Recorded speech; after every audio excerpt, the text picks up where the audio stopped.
Estamos começando o Cuca com Salame com esta bela obra de arte.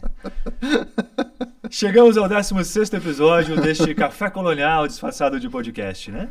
E no comando dessa mesa, este que vos fala, Luciano André Trevisan, e o nosso artístico, multitalentos, desenhista, quadrinista, Érico Pérez. E eu sempre me saí muito bem nessa arte complexa que é de desenhar o Bart Simpson, como vocês puderam ver agora.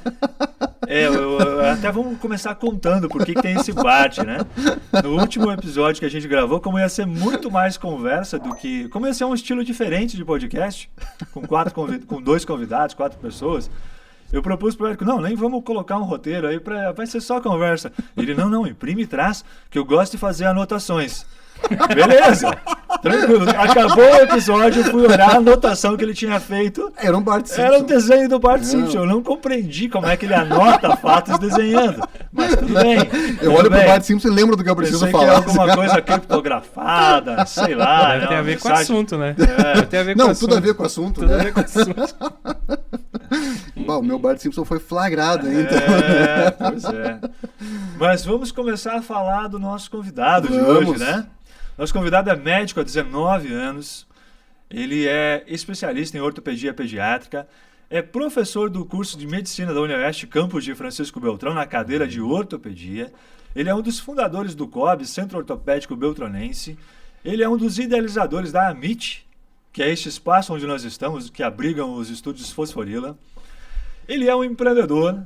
Estamos falando do filho do Dr. Hiroshi, do filho da Dona Nadir, do esposo da Tatiane e do pai da Melissa, Dr. Diogo Kusokawa. O padrinho. Kusokawa. Kusokawa. Padrinho. Ele é o padrinho do Cuca com Salame. Padrinho do Cuca com Salame. Mecenas. Boa. De vez em quando ele sai com um vocabulário. Não, o cara tem um vocabulário aí que... Mecenas fazia tempo que eu não ouvi. Confesso. Também confesso. Ai. E normalmente a gente começa, né, o episódio deixando o convidado no cantinho, né? Uhum. Por quê? Porque a gente começa fazendo uma avaliação do episódio anterior. Mas o Dr. Diogo sabe disso, né? Como é o Diogo, que ele já assistiu a todos os episódios, inclusive às vezes antes da gente, em né? primeira mão, né? Em primeira mão. Ele até pode participar, caso ele tenha assistido, né? Da avaliação dos episódios anteriores. É verdade. Se ele já assistiu. Até porque... Pode até nos ajudar a avaliar, dar nota, destacar os pontos positivos e negativos. Até porque a gente está gravando aqui e os 2 episódios não foram lançados ainda, né? Então... Sim, só ele assistiu, nem a gente assistiu. Eu assisti só um deles, o último não assisti que eu... Não deu tempo ainda. Ah, mas então vamos fazer a análise. Mas um deles eu já assisti e eu fiquei muito feliz. Assistiu... Acho que foi o episódio que eu fiquei mais feliz. É mesmo, é? Conta pra nós então, Diogo. Vinícius Urbano? Vinícius. Fiquei muito feliz porque ver ele sentado aqui, tocando acordeon, me veio na cabeça, assim, a realização daquilo que eu imaginei pro Fosforila, pro estúdio, né?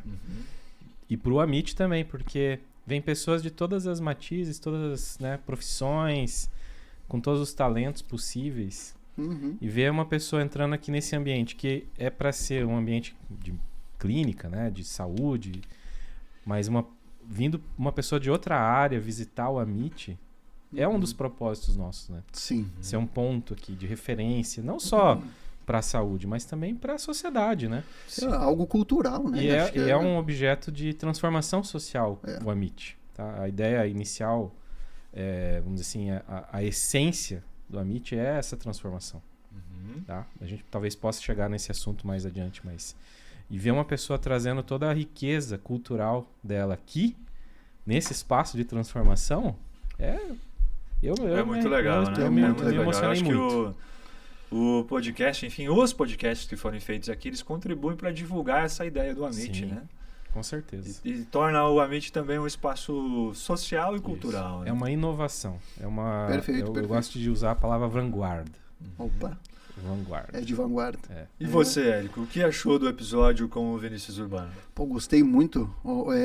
Muita diversidade no episódio só, né? Porque nós conseguimos falar sobre paternidade, nós conseguimos falar sobre o trabalho dele dentro de uma UTI neo, do trabalho dele como osteopata, toda essa riqueza da cultura gaúcha, toda a questão do acordeon, foi assim, foi um passeio por diversos lugares, né? Foi muito rico. O Vinícius passeia por diversas áreas, né? Tanto profissional e mesmo culturalmente, né? Porque ele vem, digamos assim, a formação musical dele sempre esteve mais relacionada ao tradicionalismo, ao acordeon no tradicionalismo. Mas ele conseguiu transitar pelo rock, né? Faz parte da banda Tiro e Grito. E trouxe, então, muitos assuntos, né? Foi muito legal. Também pensei isso, que passeamos por muitas áreas. Né? E teve algo muito curioso, porque nós temos aqui na introdução do Cuca com Salame a música, né? Tocada no acordeon. E aí nós pedimos pra ele, né? Eu fiz um pedido totalmente ingênuo, assim, foi engraçado, né? E essa abertura aqui, o que tu acha, né? Tu consegue tocar pra nós? Consegue fazer? Aí ele, sei lá, usando 2 dedos, assim... Tipo, a coisa mais simples do mundo, né? Assim, né? São 2 notas, né? Você consegue fazer, Vinícius? Só nem chacoalhar a sanfona. Acho que sim. Só abriu assim, já a venta de vocês eu faço com o pé. Foi tipo isso. Foi engraçado. Até com o pé. E aí temos então o episódio seguinte, então. 15º episódio, foi bem diferente já. Bem diferente. Primeira vez que nós trouxemos 2 convidados, né? E para falar de um tema que não é biográfico deles, né? Conversamos aqui com o Niomar Pereira, jornalista. E o Jonas Araújo, também jornalista. Ambos do Jornal de Beltrão. E eles foram convidados principalmente porque o jornal produziu agora em janeiro de 2023 um documentário chamado Os Crimes de Gilmar Rolon, que foi encabeçado, esse documentário aí, pelo Jonatas Araújo. O Leomar participou porque também vivenciou praticamente toda essa história de Gilmar Rolon desde 2010. Sim. E ele é uma das pessoas ouvidas pelo Jonatas durante o documentário, né? E os dois estiveram aqui, falaram sobre a produção do documentário, falaram sobre o caso em si, sobre o que eles viram durante todo esse tempo, né? Então foi diferente, não foi biográfico, né? Exatamente. Mas mais relacionado a essa situação estranha, né, da área policial que aconteceu e sobre o trabalho deles. E rico demais, porque vieram elementos que não estavam no documentário, né? Sim, então vieram mais informações, mais dados, assim, então acabou sendo ficou rico no sentido da história, mas também de como que foi produzido o documentário. Trouxe novas informações. Isso. Então eu acho que o episódio 15 ele contribui para as pessoas que são interessadas nessa temática aí de Gilmar Rolon. Vão ter ainda mais informações do que teriam no documentário. Mas é imprescindível assistir o documentário produzido pelo Jonatas. Perfeito. Porque ficou muito bem feito. Ficou inclusive, bom demais, né? Ontem eu ainda estava num outro ambiente aí com ele. E aí a gente comentou, o Jonatas que fez o documentário. E as pessoas estavam, nossa, ficou muito legal, que parabéns. Realmente, ficou bom. O primeiro documentário produzido pelo Jornal de Beltrão. É o segundo produzido pelo Jonatas. Ele fez um trabalho acadêmico em forma de documentário. Mas esse está chamando muita atenção, né? Ficou muito bom mesmo. Bom demais. Muito bem, então tá. Vamos aos nossos patrocinadores?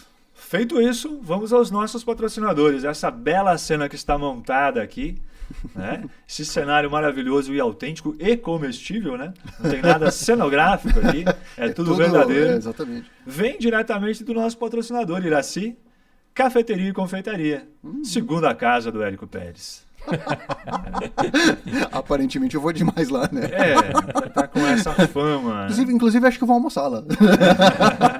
Saindo daqui, acho que ou consome aqui o cenário. Isso, né? A gente pode almoçar o cenário. É o único podcast que você pode almoçar o cenário. Só que como eu me mantenho firme aqui na minha decisão, come só o salame, minha dieta, né? Vai comer só o salame. Vai ter que ser só o salame. Beleza, você come só o salame. Exatamente. Me aproveito dos demais produtos. Combinado. Mas Iraci Cafeteria é um dos melhores espaços dessa cidade, dessa região. É um espaço muito agradável, produtos de extrema qualidade. Perfeito. A tradição da família Ruaro no atendimento à sociedade beltranense. É muito bom. Um espaço dos mais agradáveis que a gente conhece. E você esteve ontem no nosso próximo patrocinador, né? Isso, ontem eu estive também na Inovata. Eu, inclusive, o Jonatas Araújo, que estava aqui, que participou do episódio 15, e mais a nossa madrinha, e mais uma próxima convidada do Cuca com Salame, estávamos lá para a produção de umas fotos. E é sempre surpreendente. Eu até já estou acostumado com o showroom da Inovata, né? Mas as pessoas que vêm pela primeira vez, aqueles móveis integrados à Alexa. Alexa faz tal coisa, abre porta. Alexa faz tal coisa, fecha a porta da cozinha, liga ar-condicionado, troca a luz. Isso surpreende muitas pessoas que vão à Inovata a primeira vez, né? O Diogo, depois dessa, vai querer reformar a Meet aqui, colocar tudo automatizado também. Eu já fui no PY lá, dar uma olhadinha em automação, aqui pro estúdio. Mas também. A Inovata é um showroom, uma loja surpreendente, né? Não só pela tecnologia, que é... Eu não me surpreendo mais com essa coisa da Alexa, obedecendo comandos, abrindo portas, mudando luz, mas as pessoas que vão pela primeira vez se surpreendem. Mas eu começo a perceber outros detalhes. São gavetas que você abre, são iluminadas com fita de LED. Soluções que as pessoas realmente precisam conhecer. A forma para conhecer indo na Inovata, uma piada que sempre se repete lá, eu já percebi várias vezes, é que quem vai visitar a Inovata acaba fazendo uma piada corriqueira, assim. Pergunto lá pro Gelson ou pro Fernando, viu, posso morar aqui? Boa. Tão legal, tão bonito que é o ambiente. Muito bem. E nosso próximo patrocinador, então, é a Merizio, distribuidora de medicamentos. A empresa aí da Nica e do Eduardo, que também é outra empresa muito bem conceituada aqui na cidade, que está aí crescendo muito. São muito responsáveis, né? É outra baita empresa aí que também faz parte aí do nosso time. Que também nos orgulha por termos como patrocinadores. Exatamente. E nosso outro patrocinador é o Instituto Balbinotti, né, dos profissionais Gisele Balbinotti, Eduardo e Rafael Balbinotti. Exatamente. Gisele, que atua como nutricionista, uma das referências na área de nutrição aqui na região, defensora do método low carb, e os dois profissionais de odontologia, Rafael e Eduardo Balbinotti, que estão aí para tratar do sorriso das pessoas, né? Melhorar o sorriso das pessoas, melhorar a autoestima das pessoas, né? O sorriso é uma coisa muito importante. Exatamente. Então tá, vamos ao nosso convidado, então vamos iniciar o nosso papo. Ou a gente vai falar ainda do nosso... verdade, nós temos que falar do nosso... Hoje está estreando aqui na cozinha, nos bastidores, o nosso Rafael Damo, o jovem gigante, né? O jovem gigante. O bicho é grande, né, cara? O bicho é grande. A brincadeira que continua valendo é que na ausência do Eduardo, né, do Nobre, a média de altura aumentou bastante, né? Praticamente 1 metro aumentou. Praticamente 1 metro deu aí, ó. Mas então o nosso querido Dudu segue de férias, né? Segue. São férias intermináveis. Não sei, férias infinitas. Férias infinitas do Nobre. Não sei onde ele está nesse momento metido, né? Mas ele me mandou um áudio aí me lembrando agora há pouco que ele comercializou pizzas para viabilizar alguma coisa, uma futura viagem ainda. E me lembrou que é dia de buscar essa pizza. Então tu não esquece, né? Não. Já tem um vendedor bom, né? Não, o cara que vende te lembra, né? O Eduardo descobri que é comprometido com o pós-venda. Boa. Fidelizando com ele. Tá certo? Exatamente. Muito bom. Mas e aí, conta pra nós, doutor Diogo, tá faceiro? Eu não sei se essa pergunta te surpreendeu. Te surpreendeu com essa pergunta? De certa maneira, não. Mas eu não pensei numa resposta. Eu escuto isso todo sábado, mas não. Não, tô muito faceiro de estar aqui. Confesso que faceiro não é um jargão do meu vocabulário, já que não sou... O dele é mais mecenas, da região, né? Mas eu tô muito feliz de estar aqui porque vi, né, vocês nascerem e crescerem. Estive no primeiro episódio, no projeto piloto ainda, né? Aliás... Não tinha nem cortina, nem TV, não tinha nada aqui, né? Era mato. Era tudo mato, boa. Quando a gente chegou aqui, era tudo mato. Você ouve muito isso aqui, né? Era tudo mato aqui na região. Essa é da região. Essa é bem sudestina. E aí, agora vendo vocês, o grau de maturidade, né, que vocês atingiram, a qualidade do produto que está saindo, né? Isso... E sabendo que eu tenho pelo menos um dedinho ali, né, ajudando em alguma questão, acho que isso me deixa muito orgulhoso. E é legal de ressaltar isso, né? Porque o começo, as primeiras gravações, assim, o O Diogo participou ativamente, dando sugestões, dicas, e por aqui, por ali. Agora eu nem dou dica mais. Eu já tô andando sozinho. Já engrenou. Inclusive tem aí, é bom a gente anunciar que existe um episódio piloto, né? Existe. Que um dia pode ser divulgado. É uma conversa gravada, né? Pelo Dr. Diogo. Isso. Mas é uma conversa só entre mim e o Érico, né? E que ficou até engraçada. Né? Não, ela ficou boa. Foi o nosso teste para ver se a gente tinha uma sintonia aí, sabendo que tem câmeras. Porque isso começou nas padarias, a gente trouxe para cá para fazer um piloto mesmo, né? E eu me recordo de estar em casa assistindo e pensando, olha... acho que sim. Até eu que sou super crítico dei uma nota boa, né? Pois é, verdade. Mas não lembro, acho tipo que no primeiro episódio foi um 7. Foi um 7 lá. Passou da média ali, mas olha lá. Mas foi bom. Mas eu imagino que com o Vinícius a gente tenha chegado a um 9 aí, né? Cara, foi o que mais me tocou, com certeza, porque ver ele com a sanfona aqui... trazendo isso pra dentro do Amit, meu Deus, cara, é o sonho que eu tinha, sabe? Legal. De trazer gente diferente pra cá mesmo, né? Não só médicos ou outros profissionais de saúde, né? Mas uma pessoa que agregasse culturalmente, assim como foi o Baggio, o Badier, né? O Parangolé, todos os que passaram aqui, que me antecederam, primeiro que já deixaram a cadeira pesada, né? Eu sempre fui muito tranquilo para dar entrevista. Ainda mais que quando a gente fala de um assunto que a gente conhece, né? Que é da minha área. Mas todas essas pessoas que me antecederam têm histórias riquíssimas. E eu não conhecia mais da metade delas. Então, para mim foi muito enriquecedor. Que legal. Né? Que bom poder estar proporcionando isso, né? É bom demais. O Cuca com Salame, ele tem um fundo aí de realmente unir as pessoas, né? De promover a conexão das pessoas. Né? A gente está numa região que é pequena, onde todas as pessoas ou se conhecem, ou conhecem o amigo do amigo, ou é primo de alguém, né? Todo mundo se conhece. Mas às vezes falta esse elo para as pessoas. Puxa, você faz parte daquilo, eu também. E aí tem um exemplo muito legal que o Diogo comentou. Foi que tu encontrou o Vinícius. Encontrei ele no hospital. Ele não me conhecia e eu só conheci ele do podcast, né? E aí cumprimentei e elogiei, né, a performance ali no podcast. E foi muito legal, porque ele fica aí trancado na UTI lá, atendendo os pacientes, e eu fico ou no centro cirúrgico, quando é emergência, a gente não se conecta, né? Sim. E aí nesse dia a gente pelo menos... E é o podcast proporcionando isso, né? É muito legal isso. Sim. Bem legal. Eu acho que o podcast promove encontros reais aqui, presenciais, que essa é uma das buscas também, vamos chamar assim de metas por trás do podcast. É promover encontros reais, né? Trazer as pessoas para o mundo real. Já conversei com a Fabiola também, no privado, sobre ela vir falar para os médicos o que é uma franquia, como é que funciona. Legal. Médicos têm, né, interesse em investimentos, né? De repente trazer ela para uma experiência aqui para falar dessa iniciativa dela para os médicos também, que né? Bacana. Bom demais. Fizemos conexões. E Diogo, conta para nós quem é então o Diogo. Essa eu ensaiei. Não, pode, tudo bem, não tem problema. Essa tá bem ensaiadinha. E a sinceridade é interessante. Não ensaiei tanto assim, né? Mas eu imagino que as pessoas, elas me conhecem por uma casca, né?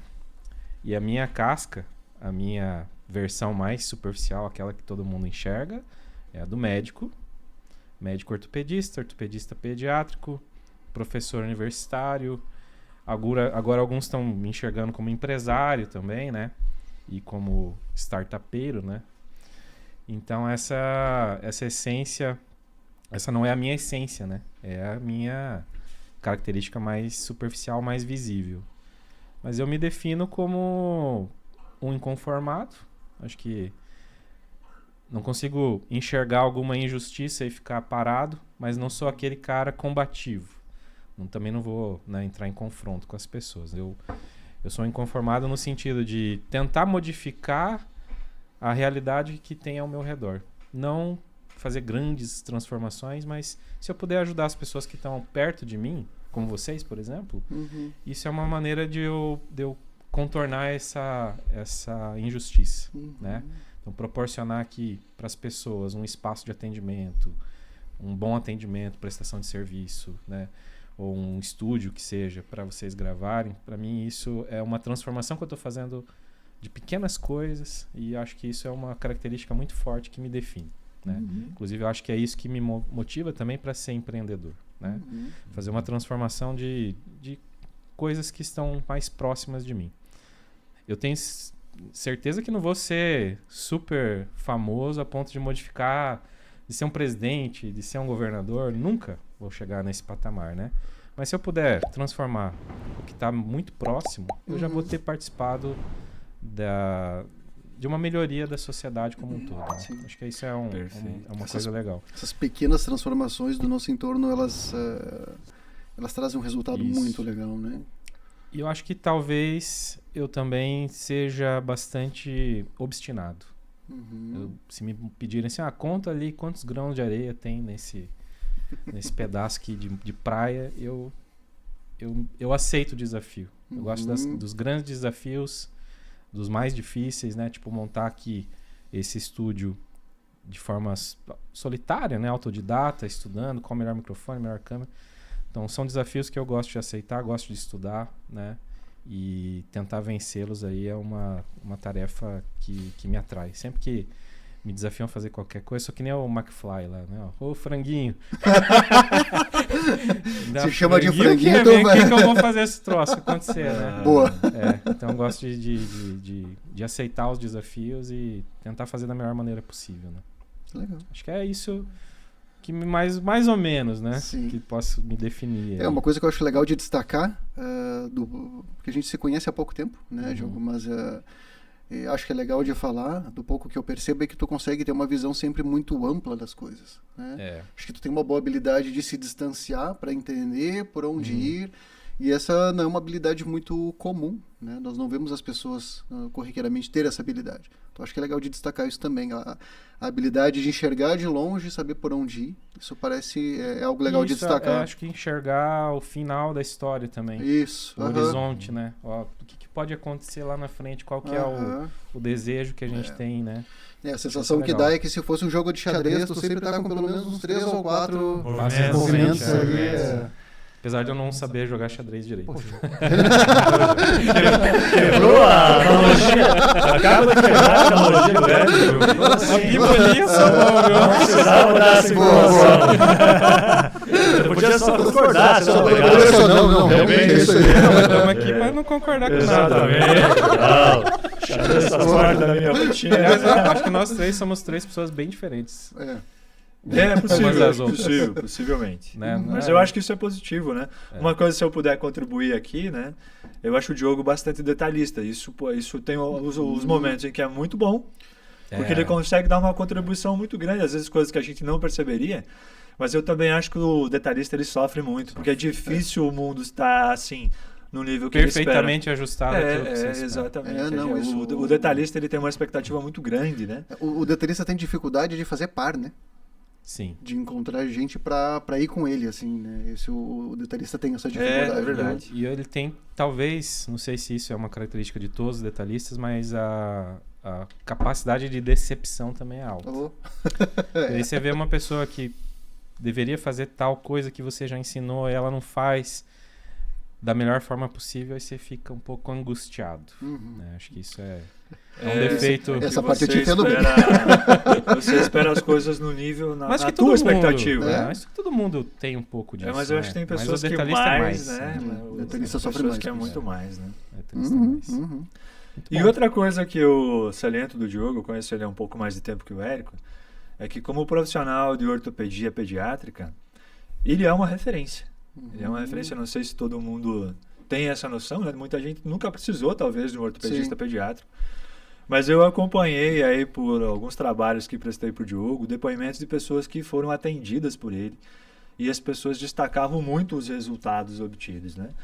Então dá pra brincar assim que o Diogo é quase um mago. Não é o melhor termo, né? Não é o melhor termo porque mago sugere magia, né?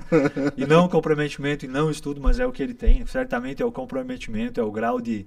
Até o detalhismo dele. Detalhismo, exatamente. Né? Exatamente. Esse cuidado em fazer tudo da melhor maneira possível, que resulta em melhoras muito notadas nos pacientes.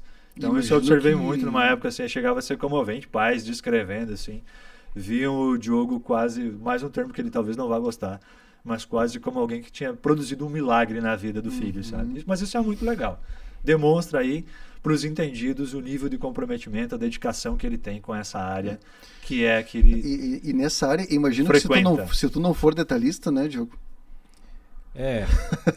Mas a criança, ela permite algum grau de... Não de imperfeição, mas... Você conta muito com o crescimento dela, né? Sim, tem a questão de uma plasticidade ali. Isso, né? Ela consegue se moldar ao longo do tempo, né? Então a gente faz lá intervenções e é possível você aceitar pequenas imperfeições porque a gente sabe que a criança depois tem um remodelamento, tem um crescimento que vai impactar ainda, né? E eu, curiosamente, fui por essa área porque gosto dessa segunda chance, vamos dizer assim, né? Às vezes a gente peca um pouco, né? E o perfeccionista também, ele sofre quando erra. Perfeito. E aí, se você tem alguma margem para trabalhar, você também fica um pouco mais tranquilo no trabalho. Acho que isso me motivou para fazer ortopedia infantil. Porque para o adulto, você errar é fatal, né? Ele não tem essa possibilidade de corrigir com o tempo, né?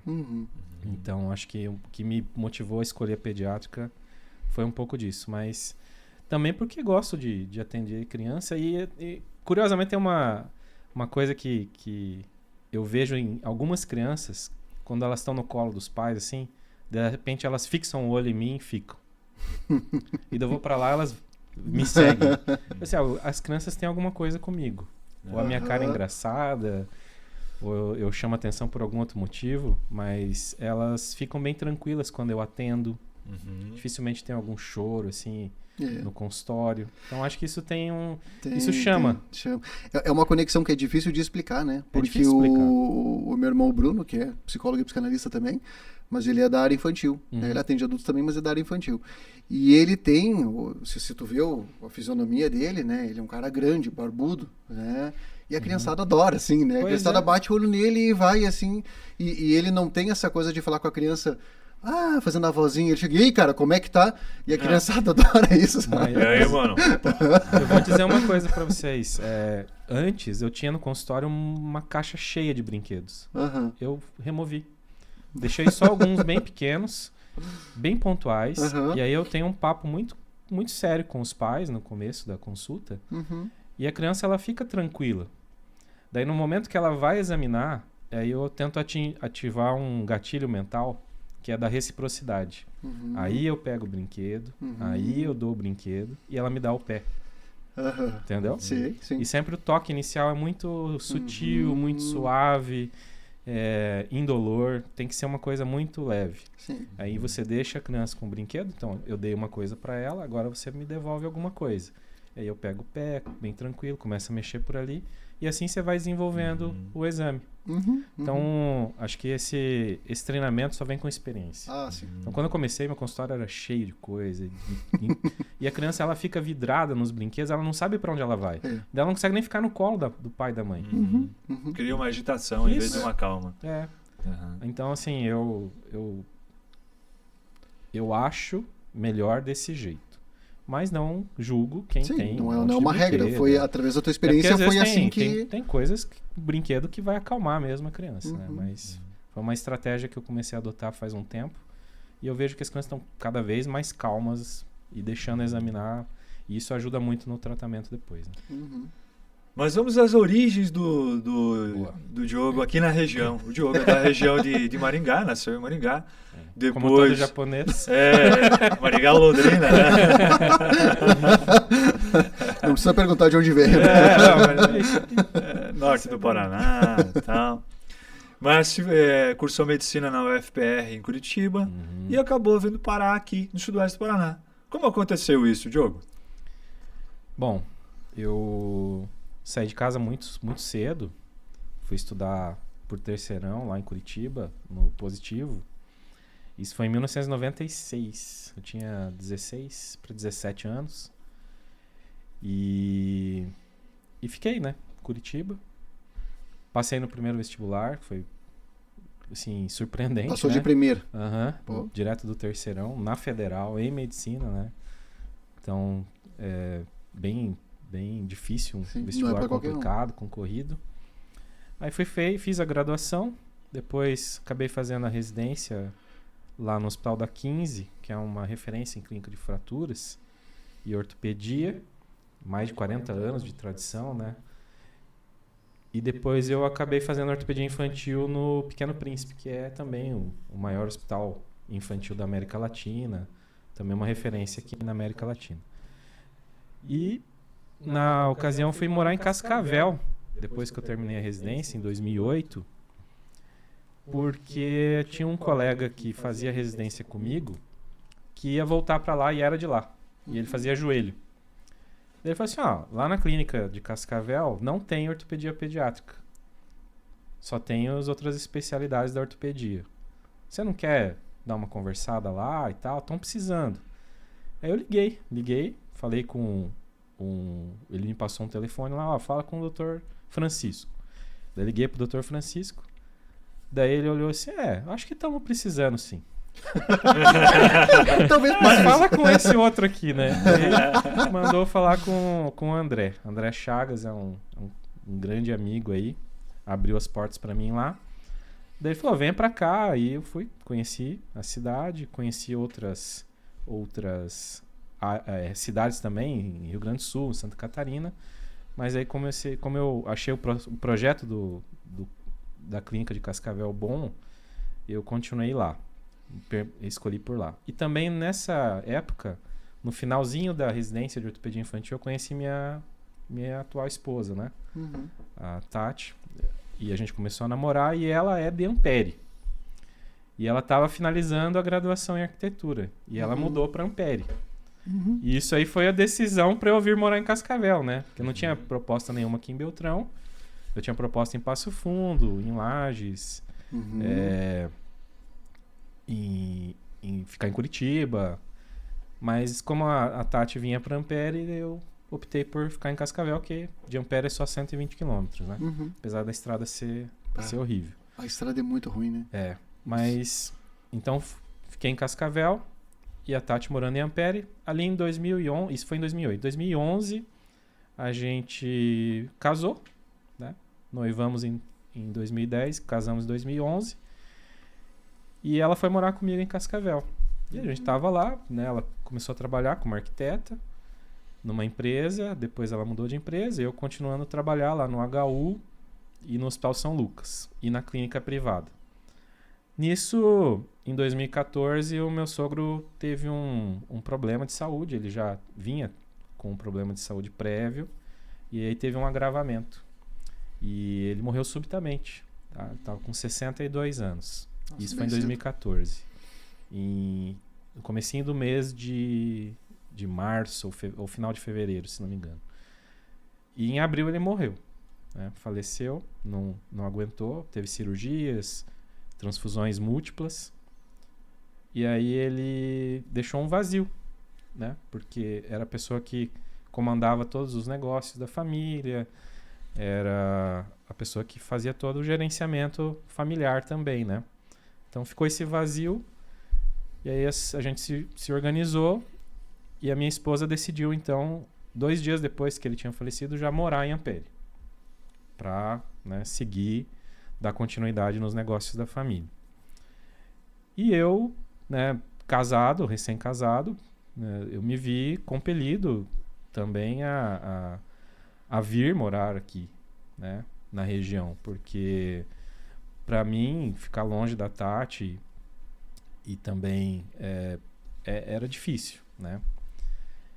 E eu não queria recomeçar do zero. Uhum. Mas se tivesse alguém para recomeçar do zero, seria eu. Uhum. Tá? Porque como eu fazia a ortopedia pediátrica sozinho, praticamente lá em Cascavel, aqui também seria assim, porque não Sim. teria essa especialidade. Então, eu imaginei que não seria tão difícil recomeçar. Então, vim morar em finalzinho de 2014. Até ajeitar tudo, vender a sociedade, fazer resolver os problemas que ficaram lá em Cascavel. Aí, em finalzinho de 2014, eu vim para fazer os primeiros plantões no regional. Aí, quem me abriu as portas, já agradecendo publicamente, aí foi o Dr. Rodrigo Vasco, tá? Que foi um amigo meu já de muito tempo. Fizemos residência juntos. E aí, mandei mensagem, liguei para ele. E ele falou, já tô sabendo que você tá vindo para a região e tem aqui uma proposta, você vem, pega esse plantão, tal. E foi assim que eu comecei a trabalhar aqui, né? Então, tudo tem um porquê e alguém que tá te ajudando, né? Então, todos esses acontecimentos foram me levando, me conduzindo para vir morar aqui em Beltrão, né? Então, essa é a história da minha vinda.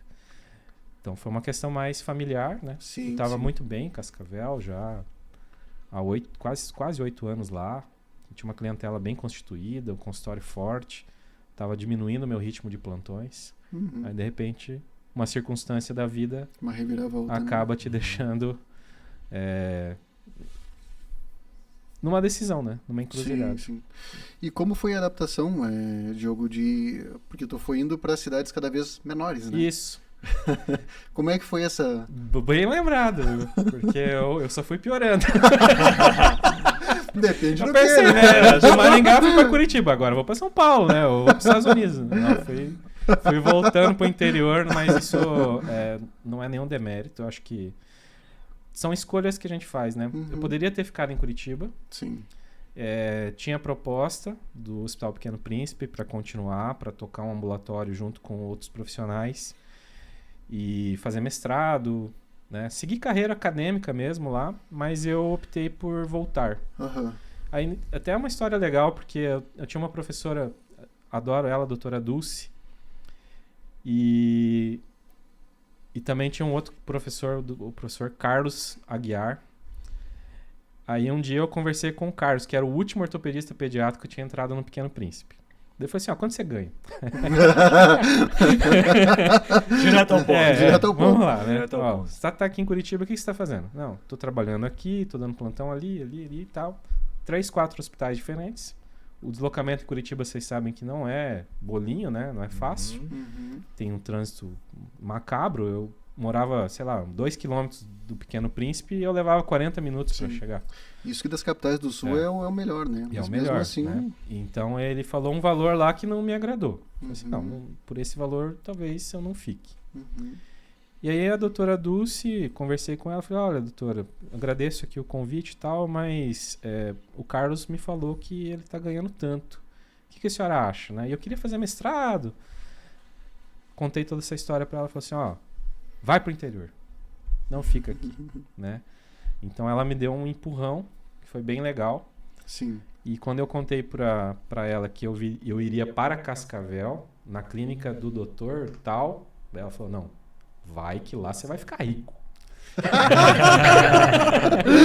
Te vendeu esse peixe aí, vai. Pois né? Rico ainda não fiquei, mas foi legal. Então, não é que a gente vai piorando, mas são escolhas. E morar aqui em Beltrão é uma adaptação difícil. Confesso que não foi fácil, ainda tem algumas dificuldades. Mas eu tô plenamente convencido que foi uma boa escolha. E na verdade eu moro em Ampere, né? Sim. Então é menor ainda. Não, pois é. Daqui a pouco eu vou morar lá em Bela Vista da Caroba, né? Ou no interior mesmo. Né? É que o interior tu ganha muito nisso da tranquilidade, questões de segurança, de tu ver... Você vai no correio, no banco, no mercado e você não gastou 1 hora para fazer isso, exatamente. Então, essa facilidade é muito grande, mas a adaptação no sentido cultural, por exemplo, puxa vida, isso aí faz muita falta, né? Sim, porque não sou, né, da região e nunca estudei nada sobre cultura da região aqui local, apesar de ser descendente de italiano também. Não, mas digo muito dessa coisa de que, tu tá em Curitiba, o que vamos fazer hoje? A cultura da cidade grande. Isso, tu tem um leque muito grande de coisas pra... Mas mesmo assim, Érico, quando eu morava lá, eu era pelado. Tem isso também, né? Que acesso à cultura teria com o salário que eu ganhava, né? É. De residente. Então, Sim. também, isso aí é uma falácia, né?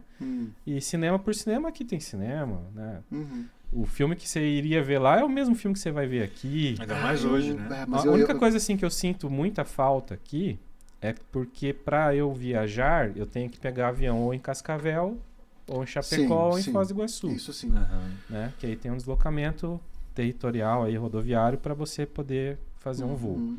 Sim. Fora isso, o É. restante não tá muito Eu diferente, particularmente sinto muita falta do cinema, porque o cinema, assim...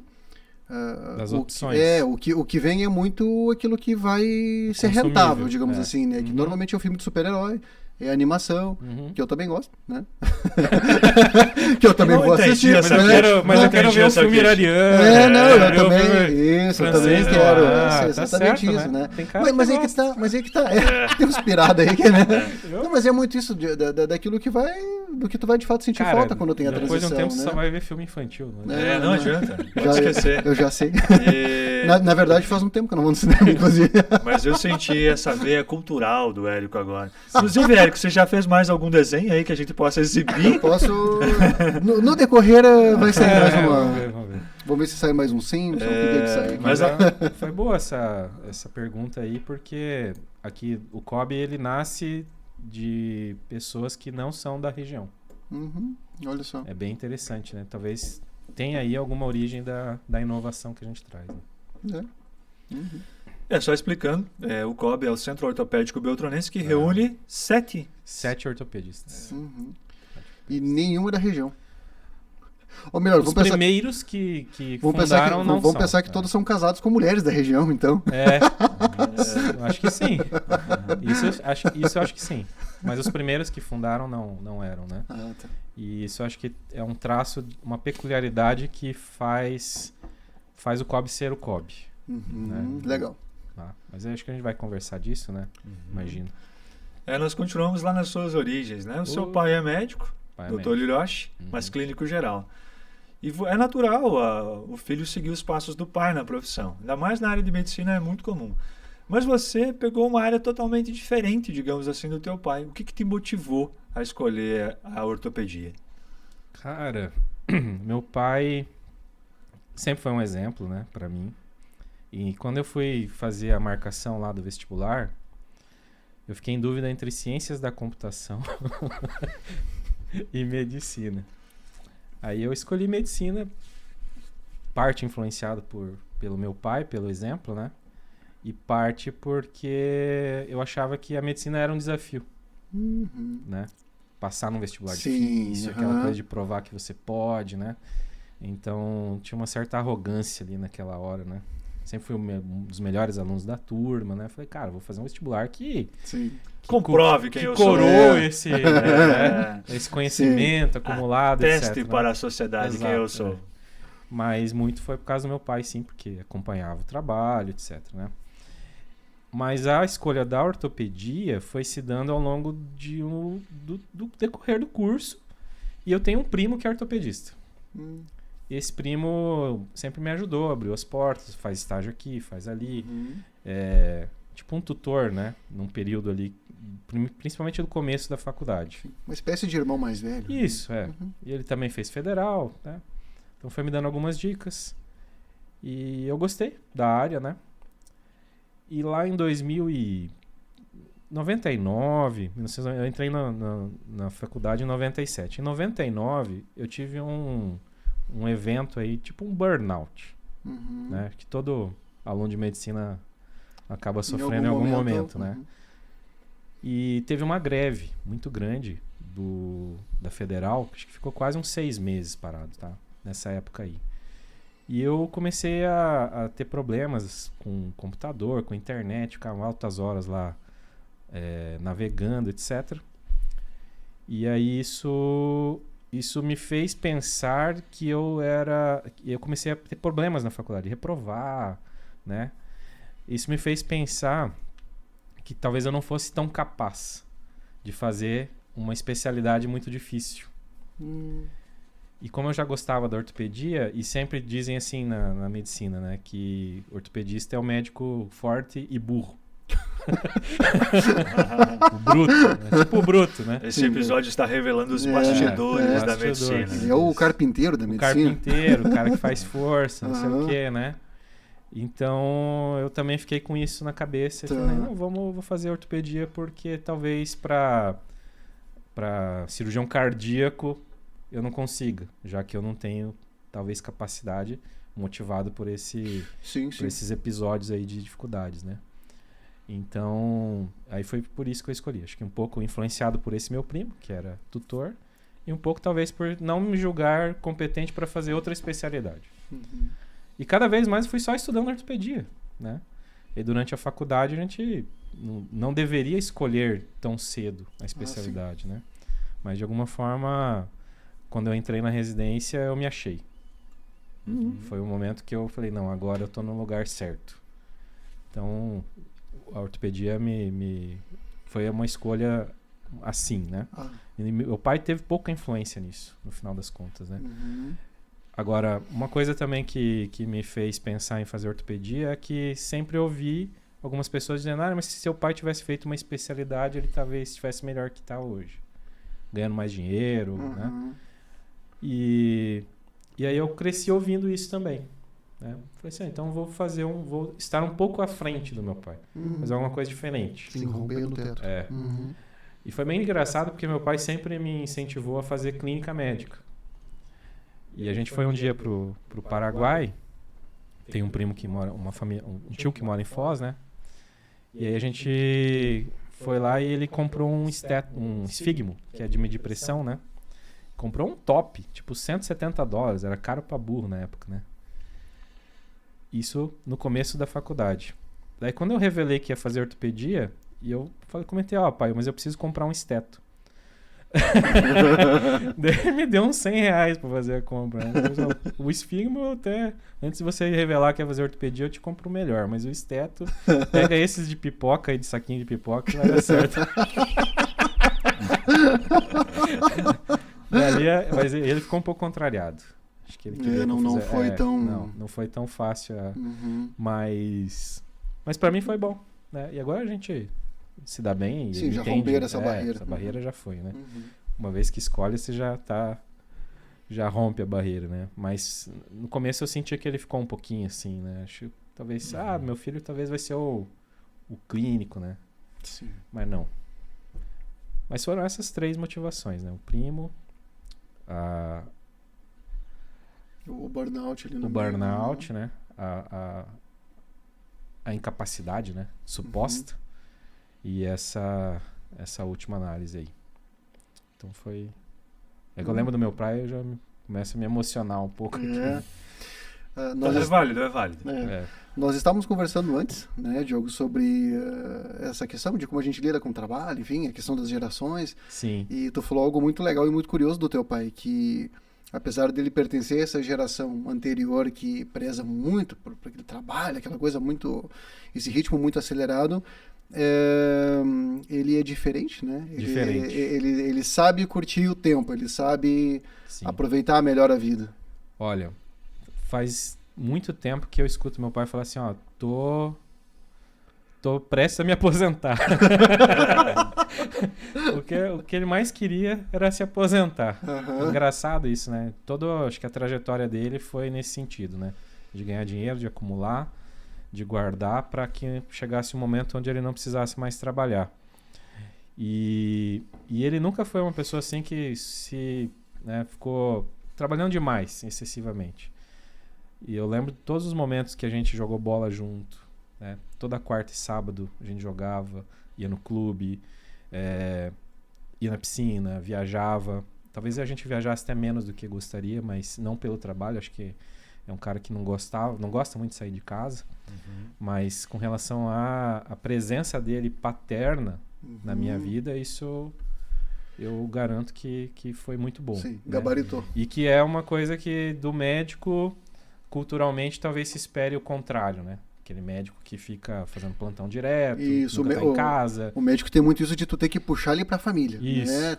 Porque ele tá sempre trabalhando. Sempre no trabalho, sempre preocupado com o paciente, né? E meu pai não é assim. Né? Aqui ele não era preocupado, mas ele não ele gostava de estar presente também na vida dos filhos, né? E a minha mãe também, super presente, né? Sempre em casa, sempre orientando. Eu devo muito a eles aí, a minha educação, porque realmente são pessoas que tiveram muito presentes. Sim. Muito presentes. E nós somos dessa geração que talvez se esforce para fazer semelhante ao seu pai, né? Que é ter toda a responsabilidade e lidar com todas as implicâncias do trabalho, mas também saber aproveitar o tempo, né? Esse é o desafio da nossa geração. Acho que sim. Eu tô tentando, viu? Eu também. Porque a gente vai se enredando um monte de empresas e tipos de trabalho e responsabilidades. E aí a família vai perdendo um pouco de espaço, né? Sim. Mas aí de repente você viaja, retoma, né? Volta mais cedo para casa, vai mais vezes para casa. Aí você vai retomando isso, mas é difícil. Tanto que tem aquela piada lá que eu comentei contigo de quando a minha esposa viu lá que a pessoa que estava em primeiro lugar no meu WhatsApp era o Luciano, né? Precisava revelar isso. Era necessário mesmo revelar Luciano, isso. ela assim, como assim, né? Pois é. Que fique bem claro que são motivos profissionais. Então, e é isso, né? Primeiro lugar, por motivos profissionais. Sim. Mas eu tento estar presente na vida da Tati, da Melissa. Mas é difícil o equilíbrio. É difícil o equilíbrio. Porque a gente tem que estar se dividindo, né, em vários tipos de trabalho. E a medicina, ela é traiçoeira. Porque se você não presta atenção no paciente, você corre um risco. Sim. De ter algum erro, pequenas falhas, né? Tem que estar em cima, né? Então, são atividades, principalmente a medicina, que requer uma atenção plena. E às vezes, se você está com múltiplas atividades, você se desfoca. Mas eu acho que preciso, então, parabenizar nós três aqui. Porque desse tempo que a gente está convivendo, acho que é muito válido ressaltar de momentos em que o Luciano me chamou, aí, tá fazendo o quê? Vamos fazer alguma coisa? E eu mando uma foto que eu tô ali com o meu filho, né? E aí já aconteceu do contrário, né? E aí, o que tá fazendo? Ele, tô aqui tô no Pesque Pague com o Davi, né?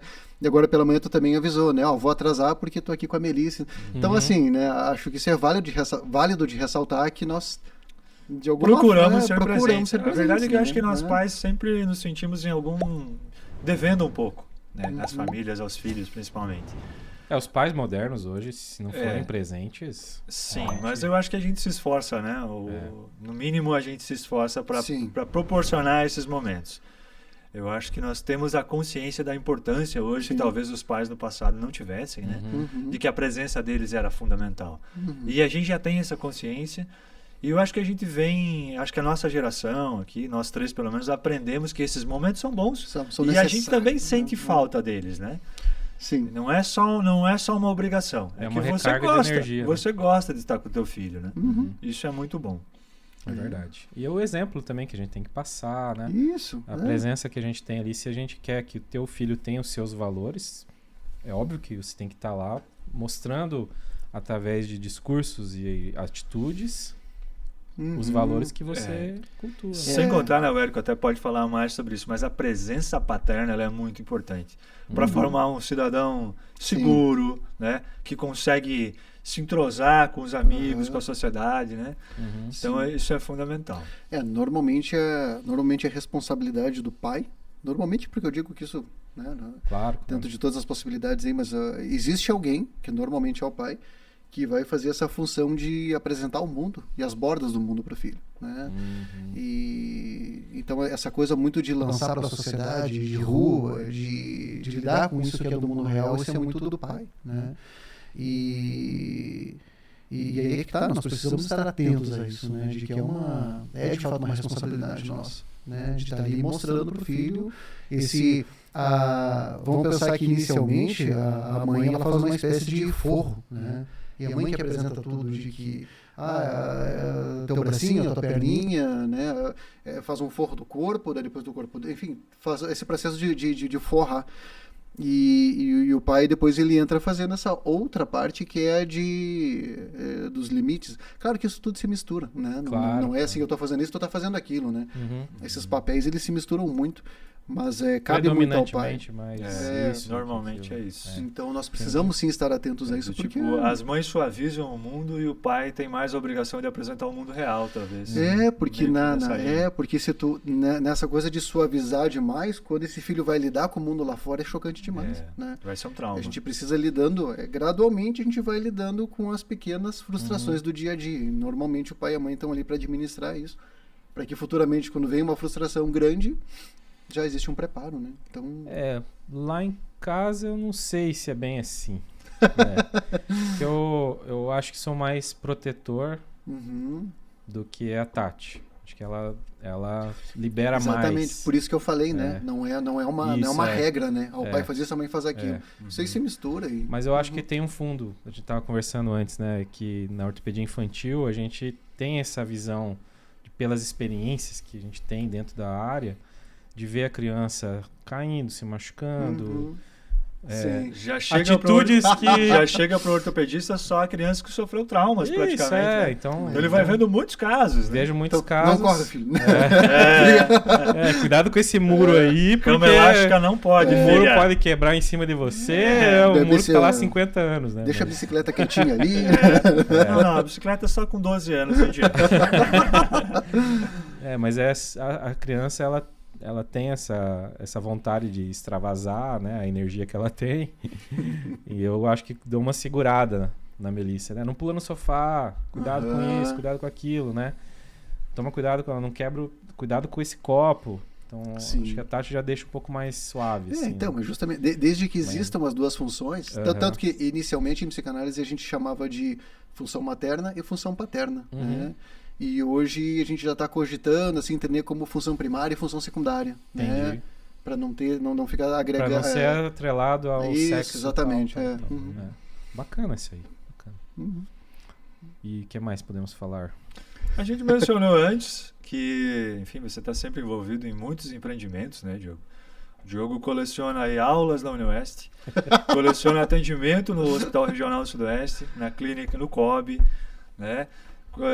No currículo dele tá aí o Agiliza Med, tá o Fosforila, o Estúdio Fosforila. De onde que vem esse lado empreendedor, Diogo? Você acha que alguém te influenciou? De onde vem isso? Praticamente o Dr. Octopus, né? Eu comecei assim, eu nunca me interessei, na verdade. Só que lá em Cascavel, a gente tinha uma empresinha com mais 4 ou 5 colegas, que não era a empresa principal, para prestação de serviço no SUS. E essa empresa era administrada por um outro colega. Esse colega, ele sempre estava pedindo dinheiro para a gente, para pagar imposto. Eu falei, mas se entra o dinheiro da prestação de serviço e é recolhido todo o imposto, você não precisa ficar fazendo chamada de capital para cobrir a conta, né? É só você recolher o imposto certo. Aí ele não estava entendendo o que eu estava falando. Daí eu fui começando a estudar um pouco. E aí eu descobri que o nosso contador estava emitindo a nota errada. Aí eu falei, mas eu fui estudar a legislação, aí peguei todos os extratos da conta e as notas fiscais, fiz uma planilha e fui vendo o que estava errado. Por que estava tendo essa cobrança a mais. E aí eu descobri que o imposto estava errado. E a gente tinha que acertar essas contas e tal. E aí eu falei assim, me dá que eu administro a partir de agora, essa empresinha.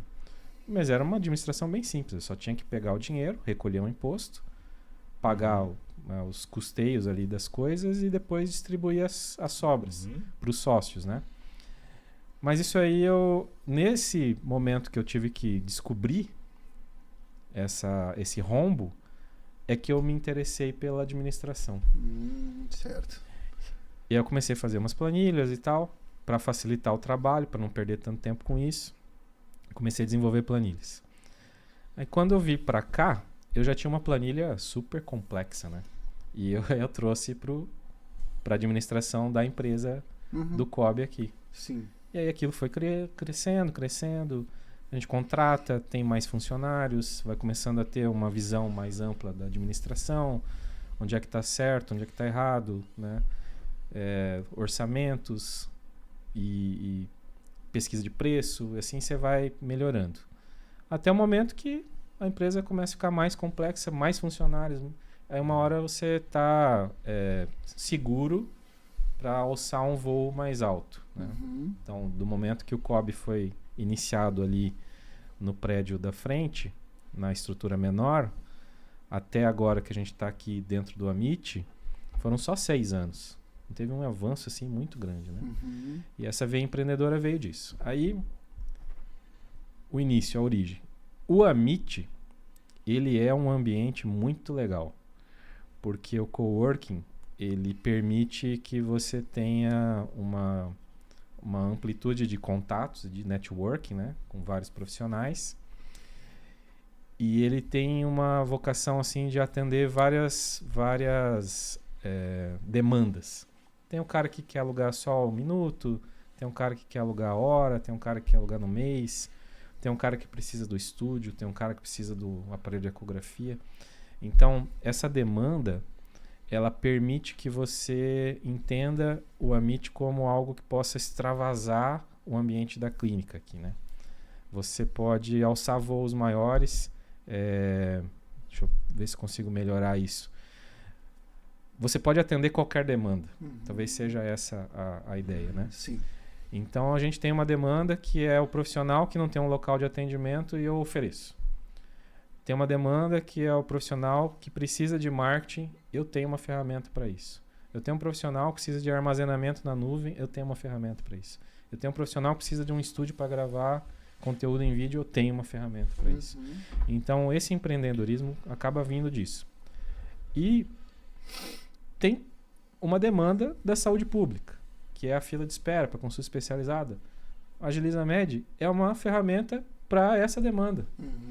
Então a gente vai enxergando as demandas e aí a gente vai criando as empresas. Certo. Então a gente enxergou que tinha uma demanda para espaços de atendimento e gestão. A gente enxergou que tinha uma demanda de marketing médico ou marketing de profissionais de saúde. A gente fez uma empresa. E a gente tinha uma demanda de saúde pública. Tem uma fila de espera grande aqui. Por que a gente não pode fazer uma empresa para isso, né? Aí tem um colega, o Gustavo, que ele enxergou uma demanda de software de prontuário eletrônico, fez uma empresa. Então, o ambiente do Amit, essa ideia de que a gente pode resolver qualquer demanda, fez com que as pessoas se tornassem mais empreendedoras. Acho que isso, o ambiente aqui favoreceu. Porque a gente também teve que estudar para criar o Amit. É um negócio novo, é diferente, não é uma clínica convencional, tem outras pessoas junto. Então, acho que todo esse estudo fez com que a gente enxergasse que empreender seria uma boa... E associado a um lugar que ficou muito, muito bonito, né? As pessoas que nunca haviam entrado aqui e que vieram para... Sempre se impressionam, Sempre né? se impressionam. Sempre comentam assim, que sobre o estúdio. Funcional. Exatamente. Poder associar essas duas coisas, né? Ele é muito funcional, ele é muito bem feito, né? E muito bonito. Então as pessoas ficam muito deslumbradas quando chegam aqui. Sim. Eu acho que é uma ideia que vale até explicar um pouco mais, Diogo, porque mesmo a palavra coworking, tão conhecida para nós, ela não é tão... Eu já percebi isso, mesmo entre profissionais de saúde, existem profissionais que não sabem o que é coworking, né? São espaços relativamente novos, acho que existem alguns outros aqui na área, aqui na cidade, mas esse é o único na área de saúde. Explica pra gente como é que funciona isso, para que serve o Amit, né? O que ele é em síntese, o que ele oferece, por que um profissional, qual seria a vantagem para um profissional utilizar esse espaço? O que eu entendo é assim, ó. O profissional, ele precisa do espaço, ponto. Naturalmente, o que o profissional pensa quando ele acaba de se formar? Eu vou ter o meu consultório.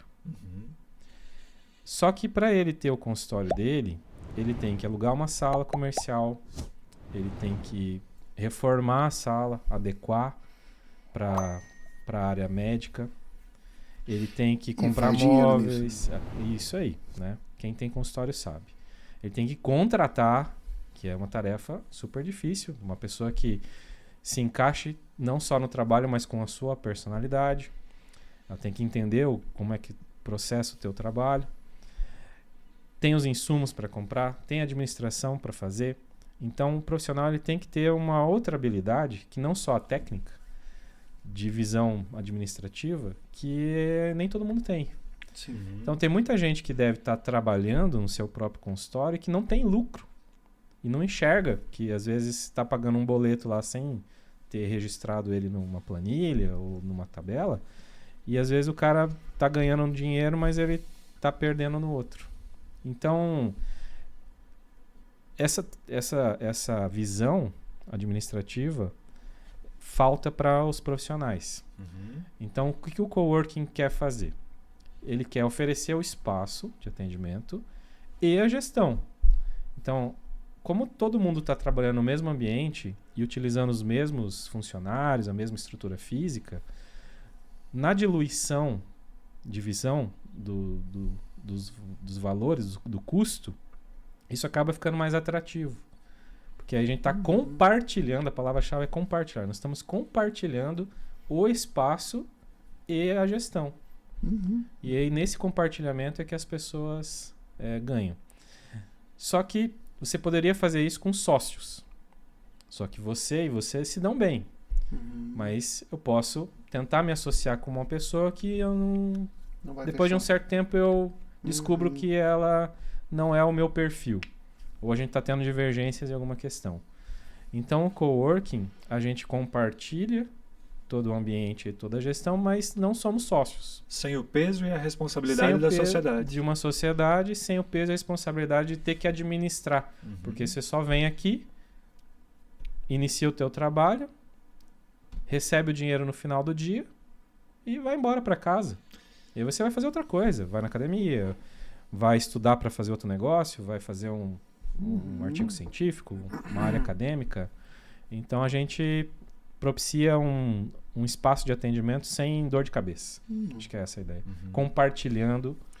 E um espaço muito bom, né? Um espaço muito bom, como o Érico falou antes. Muito bonito, muito centralizado, com estacionamento. É uma área muito interessante. O fato de ter estacionamento nessa área tem um baita diferencial. Na área de saúde da região, né? Tem os hospitais aqui perto, outras clínicas. E o estacionamento nessa área aqui é muito complicado. É bem difícil, né? Então a gente conseguiu ter essa visão de que precisaria de um lugar mais amplo e com a oferta do estacionamento exclusivo, né? Então isso aí foi muito alvissareiro. Mais um dicionário, por favor. Pega aí no Google. Esses dias ele me saiu com Panteão, né? Hoje com Mecenas e Alvissareiro. Então foi legal a ideia do coworking, né? Aí a gente começou a estudar as propostas de coworking. Em São Paulo tem alguns coworkings de saúde que são a referência na área. Mas eles têm uma outra pegada mais self-service. Então você vai lá, tem um totem de atendimento, tem o teu cartão de crédito, você coloca lá o teu cartão, aluga a sala, e o paciente também vai lá, faz o check-in, coloca o cartão, paga a consulta e é atendido, né? Então não precisa muito de material humano, mas para a nossa região aqui, sudoeste, o nosso público exige esse contato. Sim. Né? Por isso que o Amit é um coworking diferente de outros. A gente trabalha como se fosse uma clínica convencional, mas existe o compartilhamento dos processos de funcionamento, né? Tá. Então é tudo bem pensadinho. Tudo bem pensadinho. Bem desenhadinho. Bem desenhadinho. Fruto de estudos, né? De meses ali de desenvolvimento, né? E é claro que a gente ainda passa por ajustes. Sim. Que a gente vai percebendo que a demanda que existe, ela vai sendo outra, né? Vai se modificando com o tempo. Depois da pandemia mudou muito. E a gente começou a fazer mudanças também aqui dentro do Amit, né?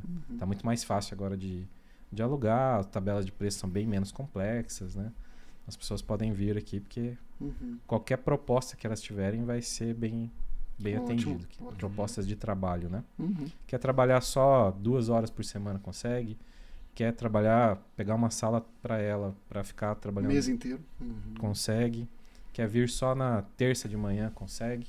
E assim vai. Essa flexibilidade é muito boa, né? É boa porque o que acontece? Você trabalha num regional, trabalha numa prefeitura, trabalha num outro lugar, numa outra cidade, te sobra para o trabalho no mercado privado 2, 3 períodos. Sim. Mas eu quero me expor a esse mercado. Eu não quero deixar, porque às vezes é a minha saída. E tu associa o teu nome profissional a um outro nome que é grande e já bem conceituado. Então, essa conexão também é muito válida, né? Isso, nós estamos trabalhando para que o nome do Amit vá mais longe, né? Mas é um processo lento, né? Gradual. Até hoje as pessoas ainda não sabem que o prédio da Kenusa é o Amit.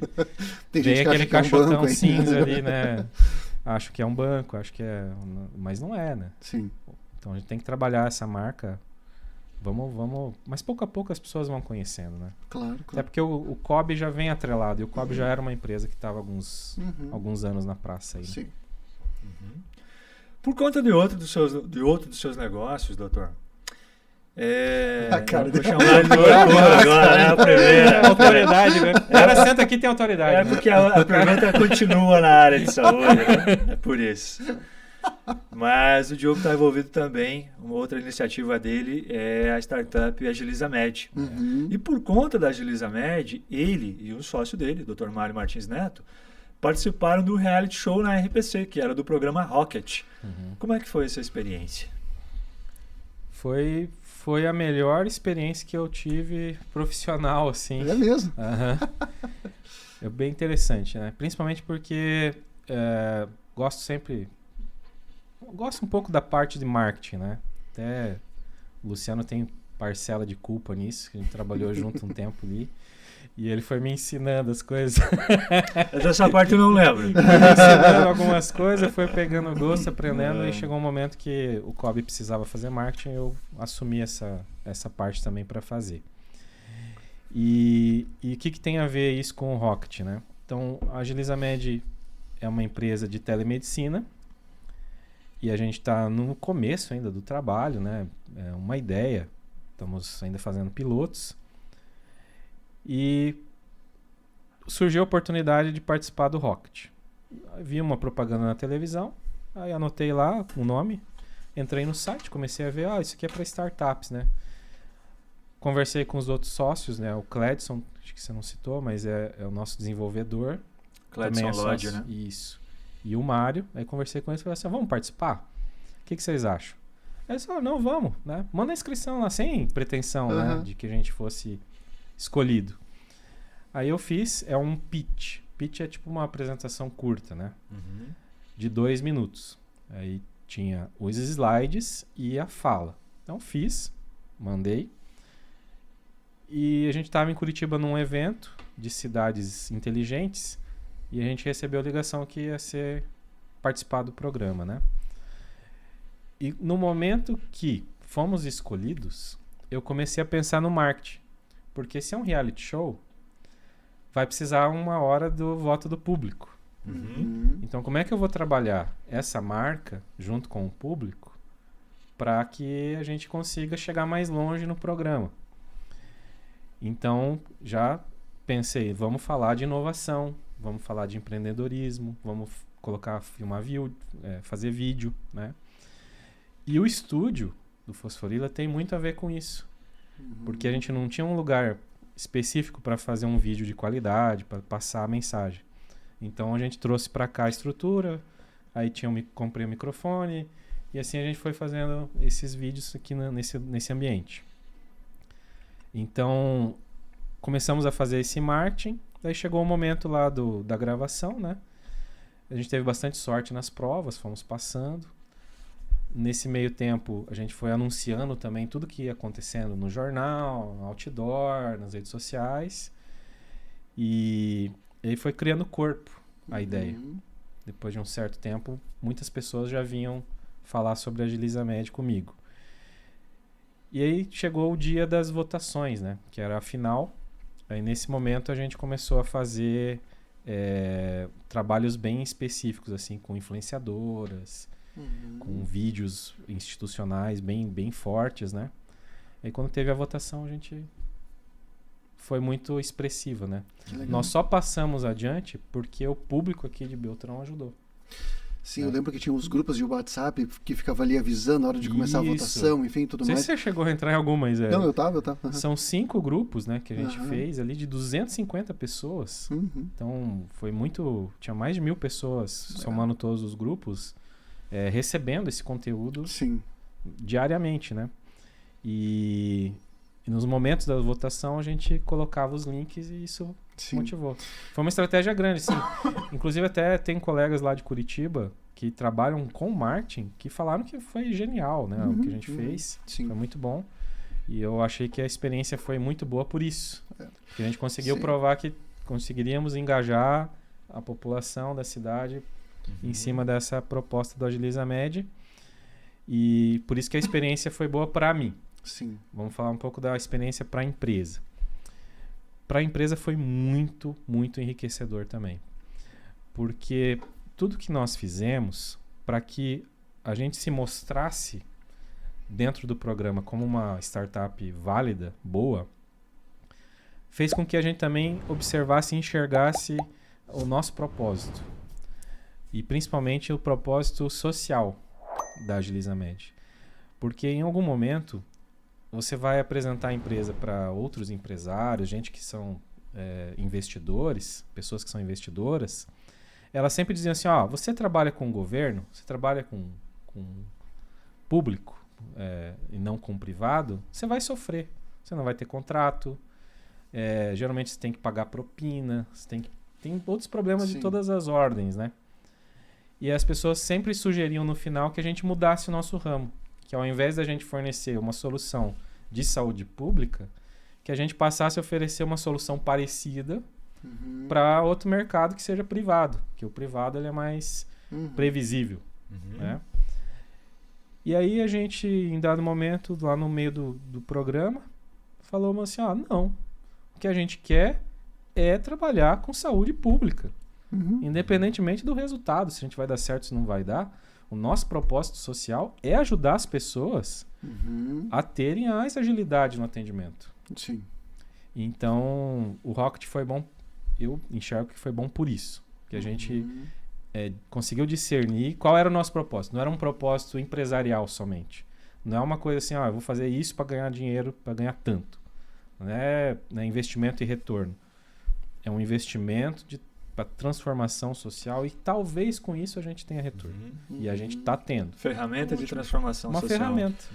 Exato. Então o Rocket foi bom porque a gente enxergou isso e isso foi um dos pilares do marketing para dar certo esse engajamento da população. Porque aí as pessoas se engajaram, primeiro, porque era uma solução do Sudoeste do Paraná e segundo, porque a gente sempre esteve batendo nessa tecla. Não, somos uma solução que vai ajudar as pessoas a conseguirem suas consultas de forma mais ágil. Essa foi a ideia, né? Então, por isso que eu achei que foi muito, muito enriquecedora a experiência com o Rocket, né? Fora todo o background ali de você participar de um programa de TV, a gravação, né? Achei muito legal isso aí. Muito legal. Bem inédito pra gente, né? E no final, a gente chegou entre as 8 melhores, né? Porque a gente ganhou a repescagem, que era basicamente o voto do público. Então, tinha a final da órbita, né? A gente tinha 8 startups que competiam dentro da mesma órbita. Nós ficamos em segundo. Então, a gente não tinha direito de passar para a final. Passavam só os vencedores. Só que aí, para eles comporem 8 startups para a final, então tinham 4 órbitas, passaram os primeiros 4 e depois as outras vagas eram de repescagem. E aí nós vencemos a repescagem com 12 mil votos em 10 minutos. Tipo uma coisa assim absurda. E na final das 8 lá, a gente não ficou tão bem na parte técnica, né, da avaliação, mas pelo voto do público a gente foi mais para frente. Aí acabamos ficando em quinto. Que legal. E 350 startups começaram o processo. Nossa. Aí ficaram só 40 e depois fecharam quinto lugar, 8. então. Quinto lugar. Parabéns, bom demais. Bom demais. Tá? Muito bom. Intervalo, moçada? Intervalo. Vamos fazer um intervalinho, né?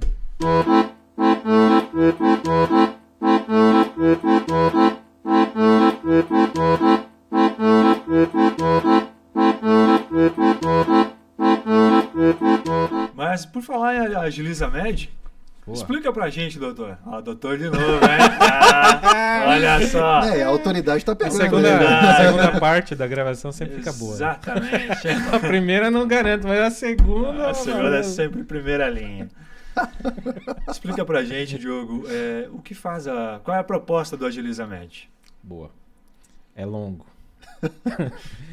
Mas o que a gente percebeu... A vantagem é que hoje a gente não é não gratuito, tem, né? Hoje é gratuito. Hoje a gente não paga aluguel. Hoje a locação é por conta da casa. Coisa de cima. Mas é o seguinte, teve um dado momento aqui na região que a fila de espera para consulta com ortopedia estava muito grande. E fomos chamados, eu fui chamado, né, pelo pessoal da gestão para tentar resolver isso, né, melhorar essa relação aí de espera entre a consulta do posto de saúde com o ortopedista lá no CRE. E aí foi chamado pela gestão tanto do CRE quanto do municipal. E aí o que aconteceu? A primeira solução foi que que eles contratassem mais consultas, que nós atendêssemos um volume maior, né? Só que isso pra gente às vezes não é tão bom, porque a gente primeiro não tem tanto tempo para atender mais demanda. Às vezes tem que ter mais um horário, mais um período disponibilizado para atender. E segundo, que quando você começa a competir um pouco com você mesmo no mercado privado, né? Se você faz uma demanda de SUS muito alta, às vezes o paciente que talvez espirraria pro privado não espirra. Então muita gente torce o nariz para esse tipo de conduta, né? Vamos aumentar o número de consulta que se aumentar muito o número de consulta eu vou perder paciente no privado. E é uma coisa que é uma besteira e não acontece, mas a percepção que as pessoas têm é que isso acontece. Então muitas não se negariam a aumentar a quantidade de consultas. Daí a segunda solução que foi proposta pela gestão e por nós foi fazer uma capacitação da rede de atendimento primário, né, dos médicos do posto. Para quê? Para que eles fizessem encaminhamentos mais certeiros, mais completos. E a gente fez um treinamento, mas não surtiu efeito. E a gente ficou com aquilo na cabeça. E a fila aumentando. Na pandemia aumentou bastante. E então o Mário teve essa ideia. Vamos fazer uma formalização do que a gente já faz via WhatsApp, via aplicativo de mensagem. Que é o colega te mandar uma mensagem perguntando de um caso e você tentar destrinchar aquilo. E então tivemos a ideia a partir desses dois pontos. Primeiro, a gente notou que havia uma demanda por mais agilidade no atendimento. E dois, a gente fazia já muitos atendimentos por WhatsApp, por aplicativo de mensagem, né? Fazendo consultoria por mensagem.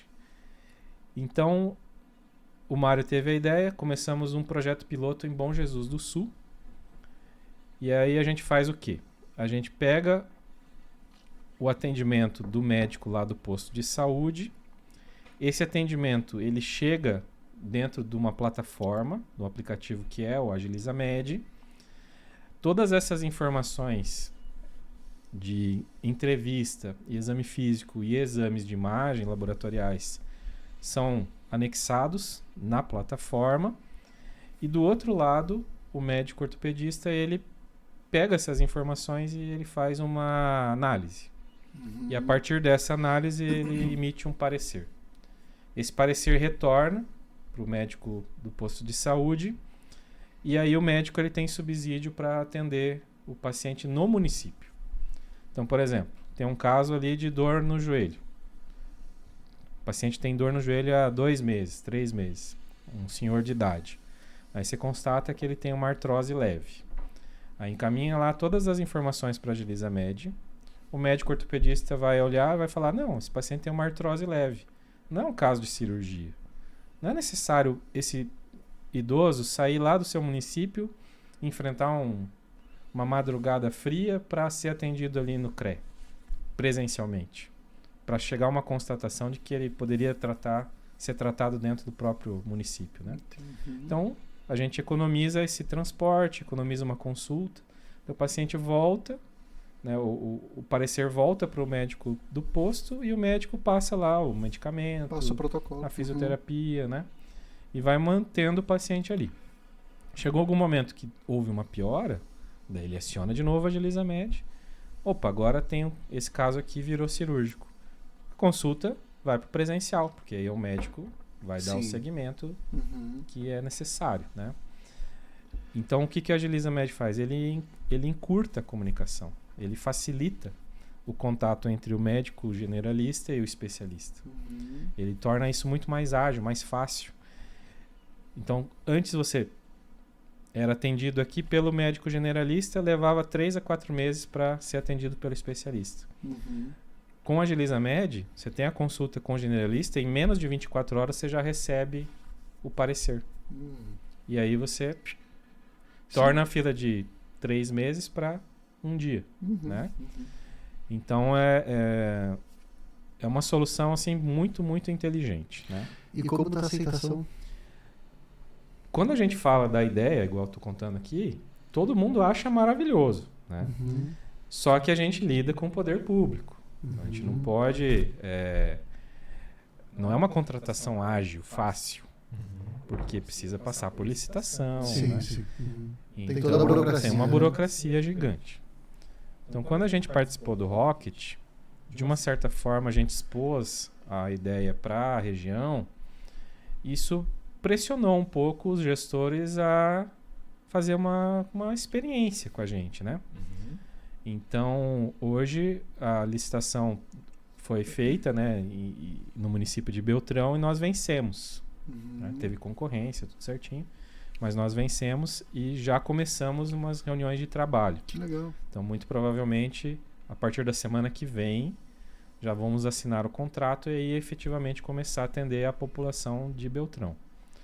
Então, a fila de Beltrão não é tão demorada, né? Acho que tem regiões do país como Nordeste, Sudoeste, Sudeste, né? Que as filas são grandes, mas é uma experiência que nós vamos ter numa escala maior do que Bom Jesus do Sul, que só tem 3.500 habitantes, né? Então, lá em Bom Jesus, a gente reduziu a fila de 90 dias para 7 e a gente tirou da fila mais ou menos uns 90% das pessoas. Eles tinham uma fila lá de 60 pacientes, ficou só uns 6 pacientes. Então isso está dentro do que eles têm de direito de consultas presenciais dentro do CRE. Por isso que você hoje vai lá ser atendido, na semana que vem, se você precisar de uma consulta presencial, você já tem. E fomos contratados por Bom Jesus e essa relação continua estável, né? Não houve aumento.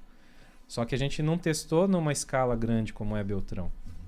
Né? Pelo menos uma cidade média, como é Beltrão. Então, se a gente conseguir reduzir a fila, não talvez nessa intensidade, mas em números muito bons e manter isso estável por muito tempo, a gente vai ter um exemplo que deve ser arrastado para o Brasil todo. Essa é a nossa esperança, né?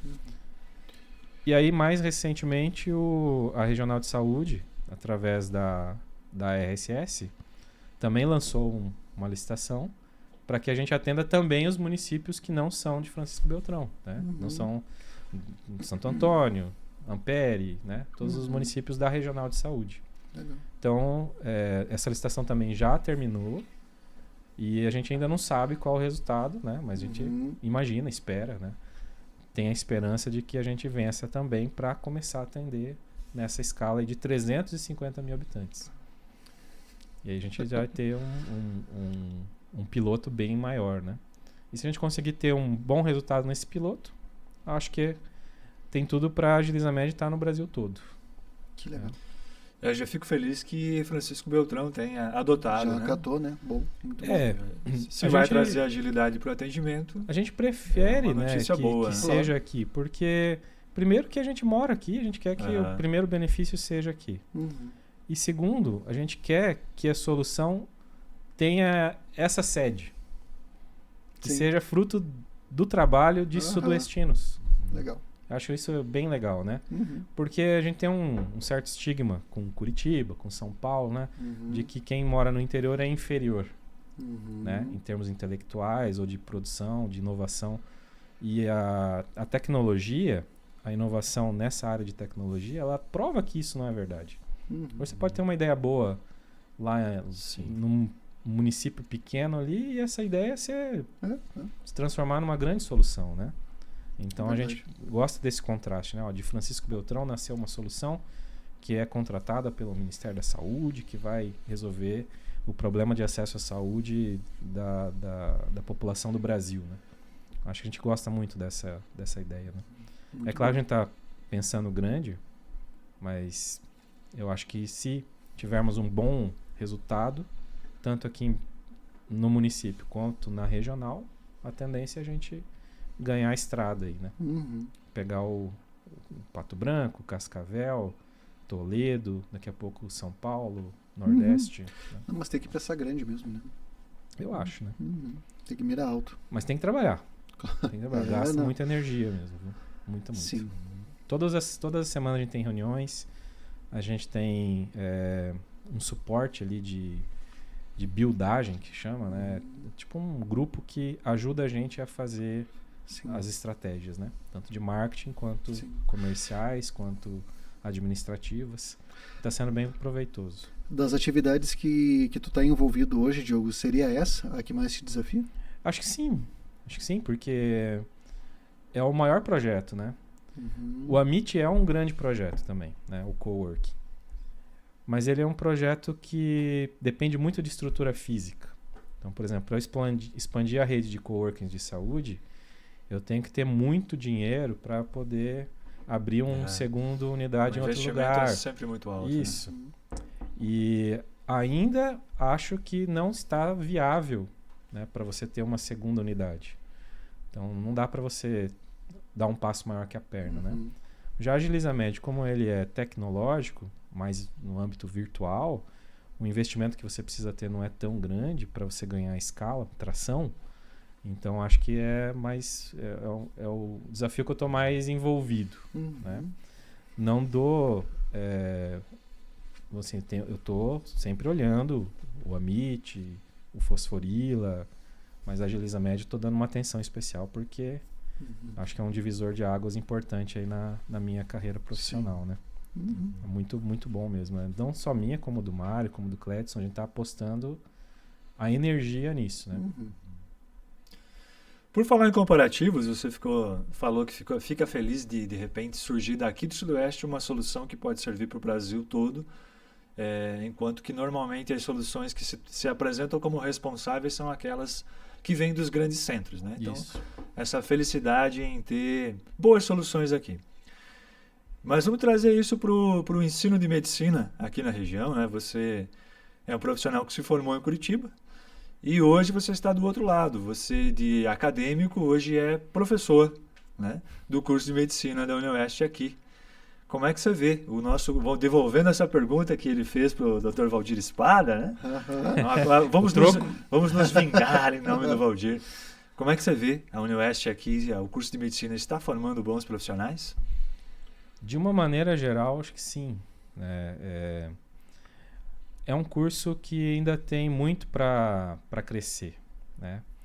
Acho que ele começou meio torto, porque ainda não havia um centro, né, para você ensinar.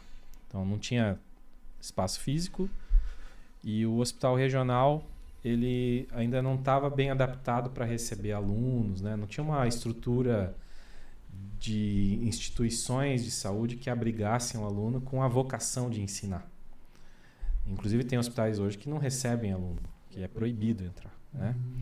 Justamente porque me parece não tão confortáveis com essa situação ainda, né? E eu acredito que a comunidade médica também da cidade não abraçou o curso como deveria. E o curso foi indo, né? Ele foi no começo andando devagar e agora ele é uma realidade, né? Então esse acolhimento que não aconteceu atrapalhou um pouquinho, por a falta de estrutura também, começou meio torto. Mas não impediu. Mas não impediu que o curso crescesse. Uhum.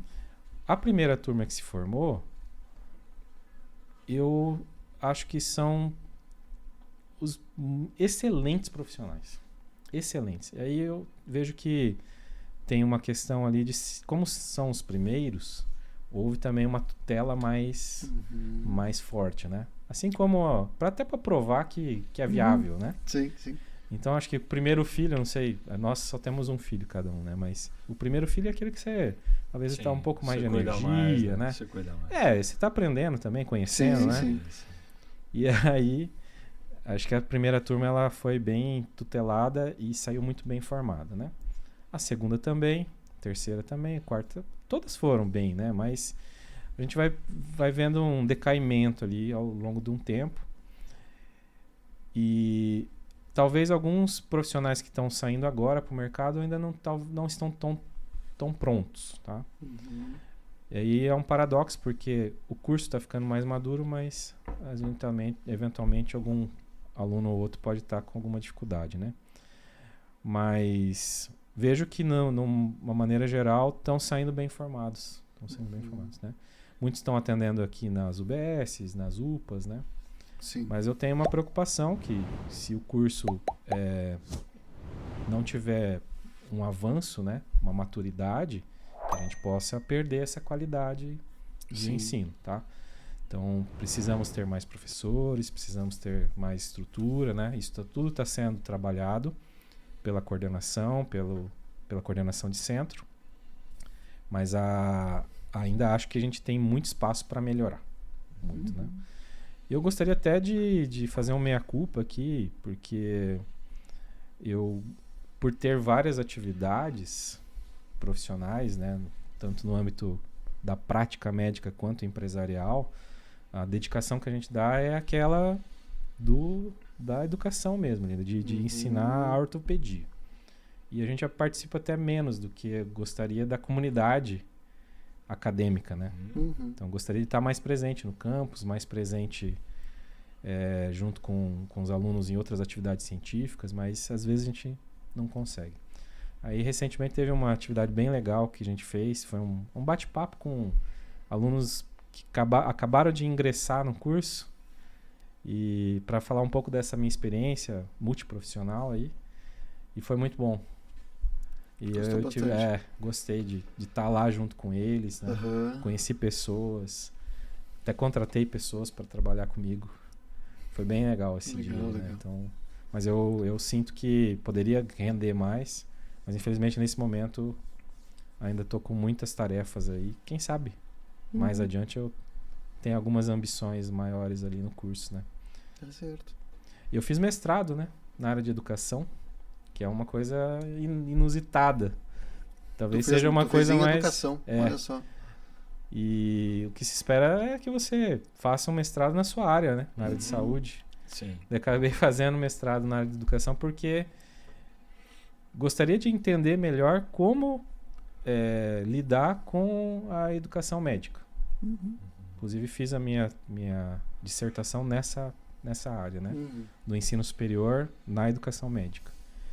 E pensei assim, esse é um conteúdo que vai me agregar muito no momento que eu tiver a vontade de fazer o curso de medicina maior. Então, ainda não estou conseguindo, mas em algum momento esse conhecimento acumulado vai fazer sentido. Com certeza. Eu, quando penso no curso de medicina na Universidade Francisco Beltrão, e você falou antes em pensar grande, né, quando falava da Agiliza Med, mas o curso de medicina de Beltrão é uma prova de que as ideias grandes, desde que colocadas para a sociedade, elas podem virar realidade. Eu estudei ainda na Facibel, não era nem UniOeste, em 1996 mais ou menos. E nessa fase, a Facibel vivia um dilema que todo mês podia fechar, podia não abrir mais, ia ter greve. Então toda semana tinha reunião no auditório. Imagina naquela época que você tinha, sei lá, 3 ou 4 cursos, não sabia se a faculdade continuaria aberta, alguém chegasse lá e falasse, não, nós vamos ter medicina em Francisco Beltrão. Essa pessoa ia virar motivo de chacota. Mas alguém pensou, não, nós precisamos estadualizar, transformar isso em UniOeste. Então houve uma luta aí para transformar a Facibel em UniOeste, acabou acontecendo. Naquele momento também não parecia muito possível. E nesses primeiros passos, da mesma coisa, se alguém falasse, não, nós vamos ter curso de medicina, ia ser chacota. E hoje nós temos curso de medicina porque alguém teve coragem de puxar isso, de defender essa bandeira, né? Então eu acho que a sociedade unida em torno de grandes bandeiras é um fato muito importante. Você precisa externar essas ideias. A né? sociedade é aliada a agentes políticos, né? E só que o que eu falo, a comunidade médica, ela tem outra visão, né? Porque o curso aqui está produzindo concorrência. Sim. Entendeu?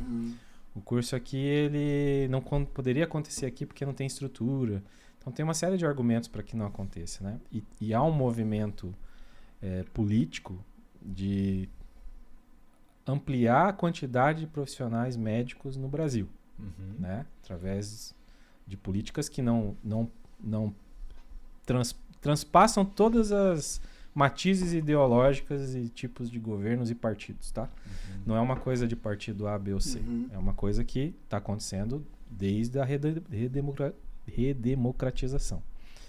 Então, isso, quando colocado, o contexto nacional, quando colocado aqui no municipal, faz com que a comunidade não abrace, né?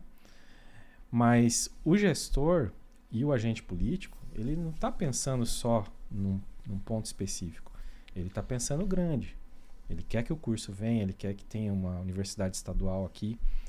Então, de uma certa forma, o resultado final a gente só vai saber daqui a uns 20, 30 anos. Se foi bom ou se foi ruim. Sim. Difícil a gente analisar agora com 7 anos de curso, dos primeiros alunos formados, se foi bom ou se foi ruim.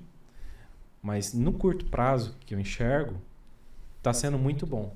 Por quê? Porque qualificou mais os médicos da rede básica e muitos desses alunos se fixaram em Beltrão, que essa era a grande motivação para abrir o curso aqui.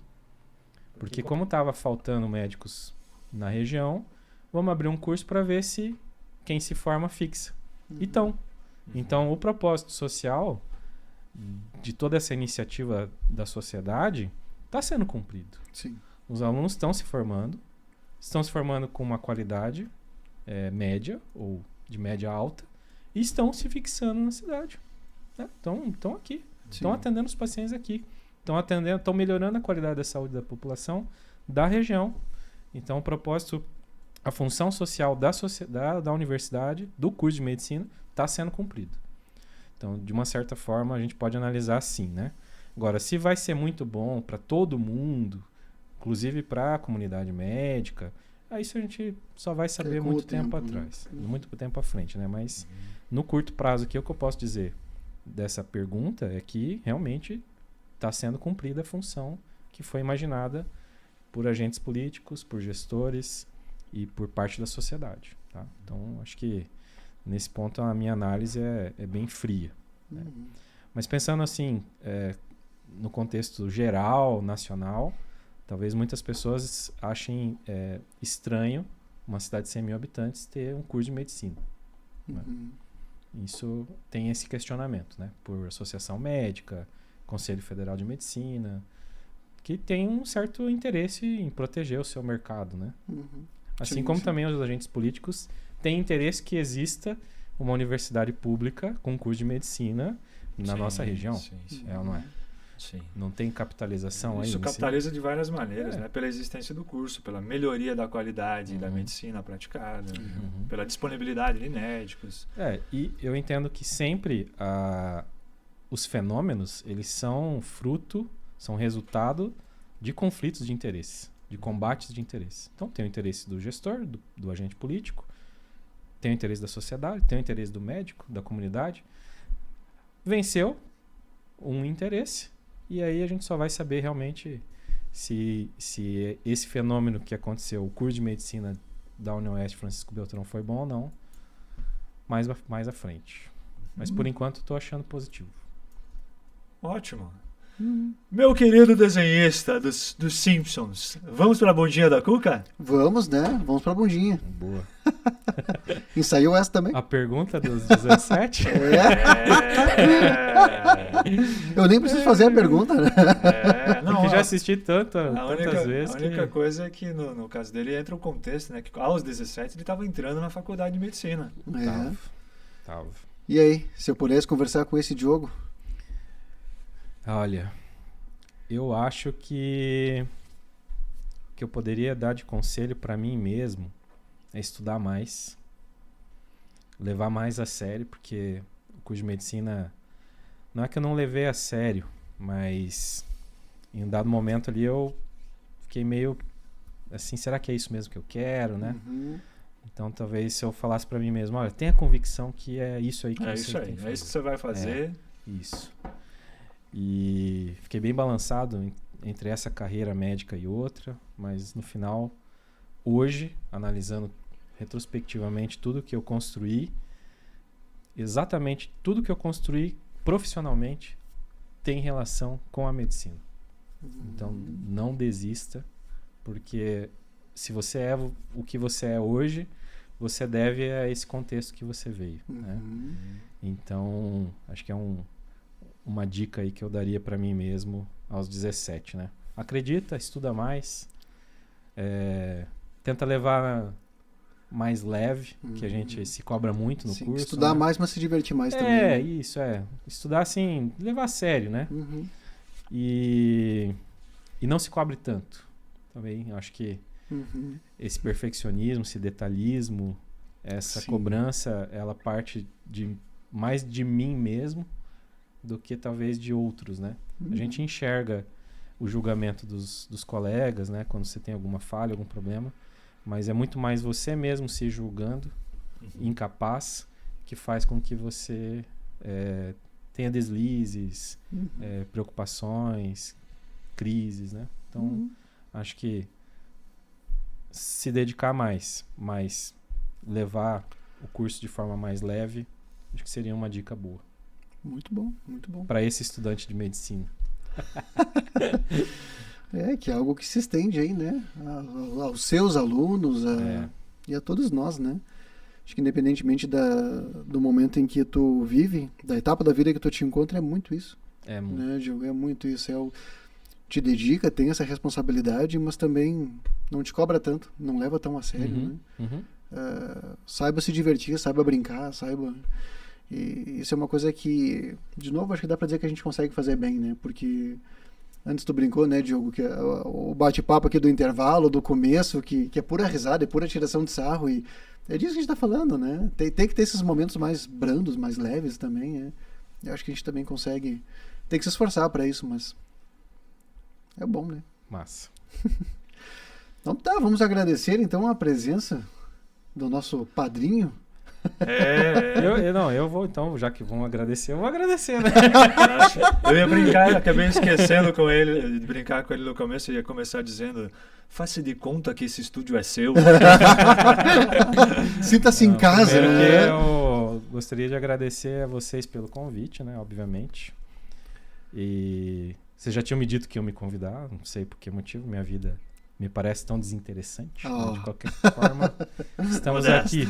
Muito modesto esse rapaz. Mas agradecer também a confiança, né, de vocês estarem aqui. A gente sempre tem alguns problemas, intercorrências de áudio, principalmente, né? Mas estão aí, né? E eu tô sempre na busca por melhorar. Mas uma pessoa que eu queria agradecer muito é a minha esposa, Tati, que me suporta no sentido de ajuda mesmo, né? E também no outro. Força, Tati, força. Porque não é fácil, né? Eu tenho essa vida malucada de estar sempre empreendendo e nem sempre isso dá dinheiro, né? E às vezes dá uma sensação de que você está gastando energia com o que não é rentável, né? Mas ela sempre está me apoiando nessas iniciativas. Que coisa boa. E eu acho que tem que ser valorizado, né? Então, agradecer muito a vocês e a ela que realmente é a razão aqui de estar na cidade. Muito bom, muito bom. Obrigado, Diogo. Muito obrigado, uma conversa muito boa. Né? Muito legal. Acho que quem ouvir vai ter também uma nova visão sobre alguns assuntos que nós debatemos aqui. Tem temas que às vezes a sociedade não conhece, eu acho que a gente conseguiu aprofundar algumas coisas hoje. Muito bom. Muito obrigado pela sua presença. Muito obrigado mesmo. Baita episódio. Até mais. Corta.